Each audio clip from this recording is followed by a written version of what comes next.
ليبيريا والجزائر، وفوز الجزائر العريض بثلاثية نظيفة رغم الغيابات الستة أو الخمسة المؤثرة تماما قبل اللقاء. وبيتكوفيتش الكل تساءل لماذا لم يستدعي العناصر أو عناصر بديلة للعناصر المصابة، ومع ذلك حقق نتيجة جيدة وأداء راقي. أنت كنت في بداية الاستوديو تحدثت، أنت متخوف، كنت تقول أنت متخوف من الأداء ومن بعض العناصر. تقييمك لما حدث في المباراة وفوز الجزائر بثلاثية؟ أكثر العناصر الدفاعية، أكثر الجانب الدفاعي اللي كنت متخوف فيه، لأنه العناصر الهجومية والعناصر وسط الميدان عدنا البديل، يعني عدنا التعداد البشري، ولهذا أظن أن المدرب لم يقم باستدعاء بعض اللاعبين. هذا من حقه، المسؤولية ترجع للمدرب عندما تكون النتائج الإيجابية. احنا بنتكلم في المنطق، لكن هو الراجل يسير بفكره.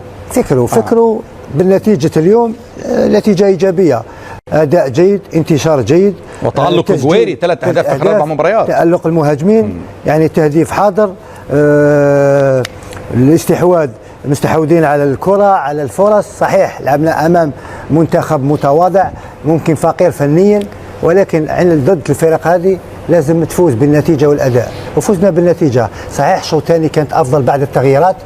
النقطة ممكن السلبية هي تأخر في التغييرات، لأن يعني بعد التغييرات تقريبا من دقيقة 77 دخول عطال، دخول بونجاح، يعني دخول قندوسي في وسط الميدان، حتى عملية التغيير التكتيكي بعد التغييرات كانت واضحة. أصبحنا نلعب ب3-5-2، أصبحنا أكثر هجوميين. الرواق الأيمن تفرق جودة اللاعبين من لاعب إلى آخر. دخول عطال رغم أنه ما يلعبش باستمرار بدون نادي، ولكن تحسن عنده الرغبة، بدنيا جاهز، ينقصه يعني رتم المباريات، ولكن وكأنه يلعب باستمرار. يعني ما حسسناش أنه بدون نادي، يعني دخل تقريبا أعطى النزعة الهجومية، تمرير الهدف جاء عن طريقه، يعني المتابعة من خلاص هو وقع مع السد، خلاص وقع بالسد الحمد لله. يعني نحتاجه خاصة عندما يكون في فورمة جيدة، عندما يكون يلعب باستمرار. هذا اللاعب يعطيك إضافة كبيرة، يعني في هذا المنصب ما بين أفضل اللاعبين اللي مروا على المنتخب الوطني، دائما يعطيك الإضافة في الجانب الهجومي التكتيكي، الرغبة، العزيمة. نحتاج إلى لاعبين مثل يوسف.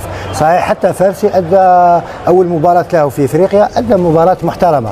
شفنا يعني عملية التغيير، طيب. شفنا يعني دخول، نذكر بس بالترتيب، وسعيود خاصة سعيود في طيب تذكير الترتيب فقط. الجزائر أصبحت في الصدارة ب6 نقاط، توجو طبعا بنقطتين، وغينيا الاستوائية نقطة، وليبيريا نقطة.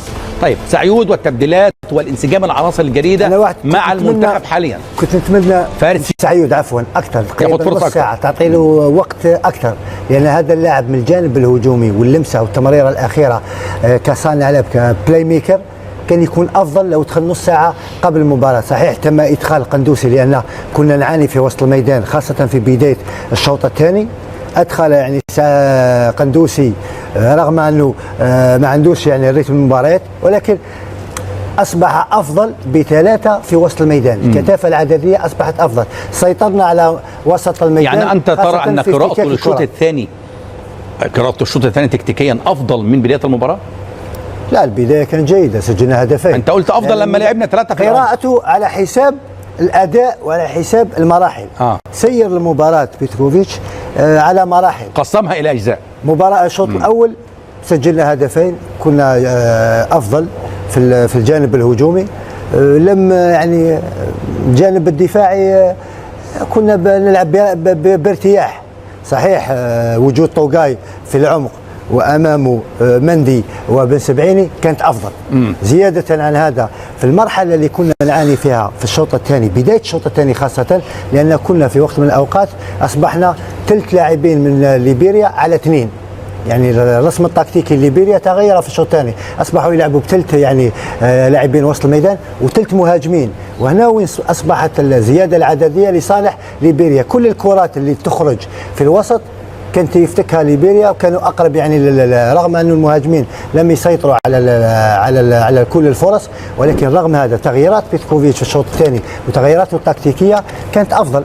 يعني اللاعبين اللي دخلوا في الشوط الثاني اعطوا الاضافه، ايضا اعطوا الاضافه في النسق، في نمط المباريات، اعطوا خاصه الزياده العدديه بالنسبه لعطال في الرواق، ايضا دخول سعيود رغم انه دخل 5 دقائق لمستين، تحسن لاعب لاعب هجومي، لاعب صانع العاب. في فرق ما بين لاعب وسط ميدان دفاعي ولاعب وسط ميدان هجومي، يعطيك دائما يحتفظ بالكره، يعرف انه يعمل 1 2، يعرف انه وين يسرع يطلع من. انت كنت عاوز سعيود، يعني محتاج ان سعيود يلعب ياخد فرصه اكبر شويه، يعني لاعب مهاري فنيا. بس سعيود مع عوده المصابين، اللاعبين رفيق سعيود مع عوده المصابين بن ناصر ومحرز وعوار، هياخد فرصه مع الراجل ده؟ المنافسه راح تكون قويه، هياخد فرصه مع بيتكوفيتش يعني من وجهه نظرك؟ ممكن، ولكن المنافسه راح تكون قويه. هل راح يحتاجوا على حساب على طريقه لعب المدرب؟ صح. يحتاج اللاعبين، انا نحتاج نلعب بالسيستم بالبلاي ميكر، الوحيد اللي يقدر يلعب كصانع لعب وراء المهاجمين هو سعيود. تلعب ب3 في وسط الميدان، عندك بن ناصر، عندك زرقان اللي ادى مباراه ممتاز اليوم. عندك الادوات، رجوع ممكن عموره، رجوع شيبي، رجوع هذا تعطي منافسه، وهذا اللي نحتاجها. في بعض الاحيان المدرب بيكون عنده تعداد بشري كبير، يقول لك عندي مشكل، ولكن هذا مشكل ايجابي لانه عنده الادوات. في كل منصب عنده 2 3 لاعبين، واحنا في كل منصب عندنا 2 3 لاعبين، كل لاعب بمستواه. ممكن الاونه هذه وخاصه في هذه المباراتين ممكن مرينا بظروف صعبه، ولكن عرفنا نتخطاها على مراحل. في لاعبين ما يلعبوش كثير، في الاصابات، في عده امور، ورغم كل هذه المشاكل فزنا بالمباراتين. نفس الشيء والمنتخب الجزائري المدرب المحلي افضل دائما. المدرب مع النتائج مشات مع المنتخب المحلي. في بعض الاحيان لو اتيحت الفرصه واتيحت ايضا نفس الامكانيات ونفس الثقه للمدرب الاجنبي، ممكن المدرب المحلي يقوم بالمعجزات يعني.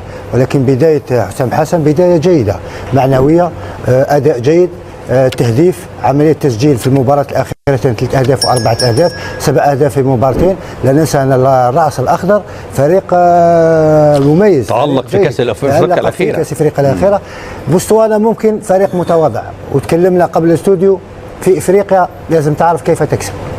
صح. واليوم عرف كيف يكسب بنتيجه واداء، هو في الطريق الصحيح على ما اظن مع المجموعه، يعرف يتعامل مع كوادر الفريق، يعرف يتعامل مع النجوم، طريقه اللعب على حساب جوده اللاعبين المتواجده، وتقريبا صحيح هي الاهم شيء على ما اظن في هذه المجموعه.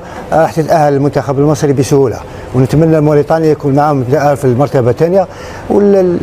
يعني الاختبارات الحقيقيه راح تكون في بطوله كاس افريقيا.